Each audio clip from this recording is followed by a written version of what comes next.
Hello and welcome to some more Star Citizen. I was recently at a Foundry F42UK Studio tour for a Q&A and look around and all that sort of jazz. And while I was there, Adrin Ip had an interview with Erin Roberts and has recently produced his article on said interview. It is a very good article and worth checking out. It's from wccftech.com and I'll put the links and all that in the description. But here is going to be a quick overview of the answers given by Erin Roberts, starting with Star Citizen 3.0 and updates in 2017. They are looking to put out 2 to 3 big releases in 2017, which significantly push the amount of locations, gameplay mechanics, and content that players will be able to experience and give feedback on.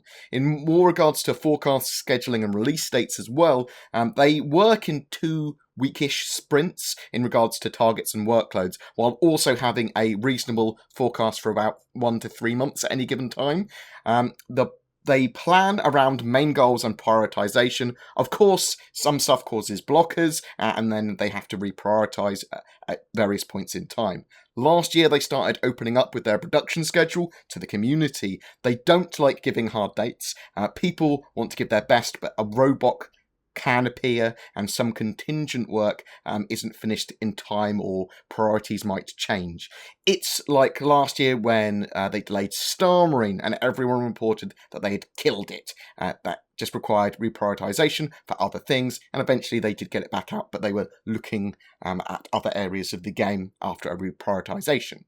Blockers happen. Sometimes it's just before a launch, as with CitizenCon last year with the vertical slice. The ship pipeline is now refined, and they can actually give pretty accurate estimates at completing ships now. 2 years ago, they were still trying to define style guides, but now they can say, this is a small ship doing X, Y, and Z, and it will take 12 or 16 weeks to complete, and they can be pretty confident in that. Jobs, the object containers, and service beacon system. So the service beacon system, this is a whole system for players communicating while in space with regards to jobs and allows for a lot of gameplay and function. They want you to be able to send out a distress signal, and you could send that just to your friends or anybody. Someone might come and help you, they might try and kill you, you don't know. If you're out in your ship and you run out of fuel, you could put out to tender to say, hey, I'm in this location, can't you bring me some fuel, and I'll pay you X. This is all the system, for the beacon system in that situation, that they're building out, with also the new mission framework system as well. Let's say you're quantum traveling and you get interdicted by pirates, and you'll be able to communicate for help. It could be players or NPCs, and that's basically the part of the jobbing system. The overall system is the same basic one, whether it's for distress or asking people for something or so on and so forth. That system basically gives a huge capacity for players to get together and do stuff in-game, as well as allowing for a lot of emergent gameplay to occur. We need a system along with interdiction, of course. If you want to run cargo and that sort of stuff, you could buy 500 tons, but you also have to balance people going and buying and selling stuff with some form of risk and reward, and that's what they want. They want risk and reward. They don't want it to be you can go here and here and here and here and here and keep on buying and selling. That's no fun. With mining, it could be more of the same thing. You're mining away and get attacked, and you send out a distress beacon, or you want someone to come and haul the stuff that you've left nearby away, and you'll pay them X. These are all part of the jobbing system and the service beacon stuff, and of course there will be mechanics for mining and everything else, but these systems are much simpler to do than the core tech that they've already been working on, like planets and making the game 64-bit, that they've pretty much got finished now. The main things they've got left to do now, planetary stuff, they're continuing to refine it, even though a lot of it's already in and working.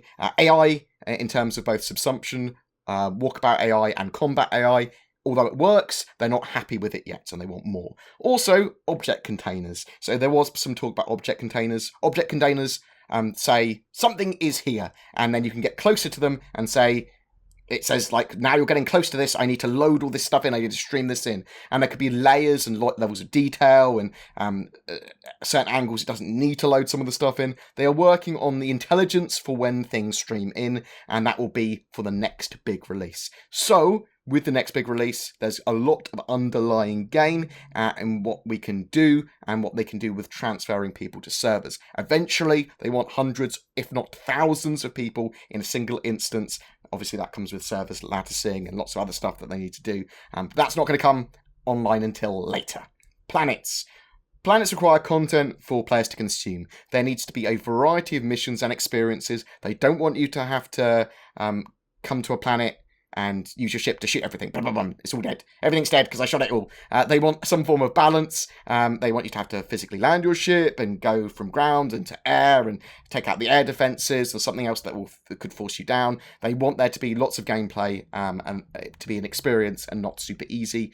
Risk reward they talked about earlier. Frame rates, networking, more on object containers. So if you look at Star Marine, frame rate wise, their frame rates are kind of fine, just in Star Marine. And there's no reason why they can't have that kind of frame rate in the persistent universe. The reason is because in Star Marine, there's a lot less to load, and they only load in what they need. In the persistent universe, there are lots of stuff going on. Some mission givers, obviously run by the AI. The AI isn't optimized at all at the moment. Eventually, it will be loading in a lot faster once they optimize that. There's a huge amount to load into the memory, and there's no real streaming with it at the moment. Lumberyard will stream textures, but they want to have their object container system in correctly working first. Right now, you can turn the object container on and off, but when you're in the persistent universe, you can be wherever you are, and a friend could be 100,000 miles away, and some stuff is causing that to be streamed in or take up stuff in your memory. There's basically some extreme culling that they need to do at the moment, and getting these things to load in and out when they need to, and certain things that aren't going to affect you, they don't want them there. And this will improve your frame rate significantly. So they're not massively render bound right now. The persistent universe is much more CPU bound, and all these draw calls, and they're still improving all this optimization for their game at the moment. So in the future, object containers, object streaming, that's going to help a lot. The next big release will improve stuff significantly with the new object containers, which will turn stuff on and off. Not just on and off, but everything that's going on there. So people should see a dramatic improvement in performance. Not necessarily the finished article of what they want to do, but it's going to be a severe improvement and a step forward. Capital ships in Squadron 42. The Pegasus will appear in Squadron 42 Episode 2, but obviously not Episode 1, I think that implies. In Episode 1, we will see the Idris, the Bengal, the Javelin, plus one or two others that they haven't really talked about yet.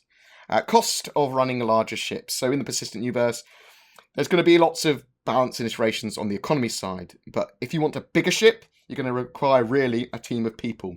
So running some of the larger ships will cost significant resources, and you'll need people to contribute to that. Even missiles and ammunition are a cost. So right now, if your ship blows up, it doesn't matter. Who cares? Because it just comes back. So there's no risk to anything at the moment because it's all in alpha. In the future, they want things to carry real consequences and have true risk and reward. People are going to really need to work together to figure this stuff out and fund it, especially with those larger ships. Multi-crew with varying gameplay, roles, and fun. So there are lots of different roles you can do on a ship. How do they make this fun? You could be an engineer, for example. When the ship is taking damage and they have the power node system up and running, power will go down on systems and ships. You might need to reroute them, reroute power from stuff from your console, but you might also need to run around and go and repair an item that's damaged, physically repair a power line or whatever. Some players will want to be Marines, waiting to be boarded or actually going and boarding. There's going to be lots of interesting things to keep players involved, whether you want to be a gun turret shooter, pew pew pew, a pilot, a console operator, whatever. Erin suspects that there are going to be some people that when they first release the Idris are going to be spending weeks running around doing training scenarios and working out what happens when they do certain things. Like if we put more power to the main railgun, maybe it takes the shields down for 30 seconds, we can shoot more. Pew! APIs, tools, modding the community and that sort of stuff. There are obviously APIs, and they want the community to be able to use them and to mod and add to the game where possible, hooking data into maps and that sort of thing. Priority on these features are quite low at the moment, so not in the next year or so, but modding and APIs and access to them is very much a plan for the future. And that's kind of it for the interview and article. Please check out the source piece, which is listed in the description below. And there was some other stuff, and there's a lot more, there's some more explanation of some of that stuff. They also ask a couple of other questions in there as well that I didn't think was particularly relevant to Star Citizen development personally. Adrian does some great coverage of Star Citizen, so check out his other articles too. Remember, commenting on any of our Star Citizen videos in a given month gives you a chance to win a ship. For February, it's an Avenger Titan. I will be getting up my video of questions that I asked at Squadron 42, Foundry 42, all that sort of stuff in due course, since I can. I asked questions such as, are there romance options in Squadron 42? How do they deal with time lapses and passages of time? Spawning in the persistent universe? Are there choices and missions? Can you do lots of different things in Squadron 42? Lots of stuff, and I hope to get that up next week. But please don't forget to like and subscribe. I will try and get up to the PC Gamer Weekender on Sunday as well, if I can, to ask some more Star Citizen questions, for they are there at the London Olympia. Thanks for watching, guys, and I will see you in the verse.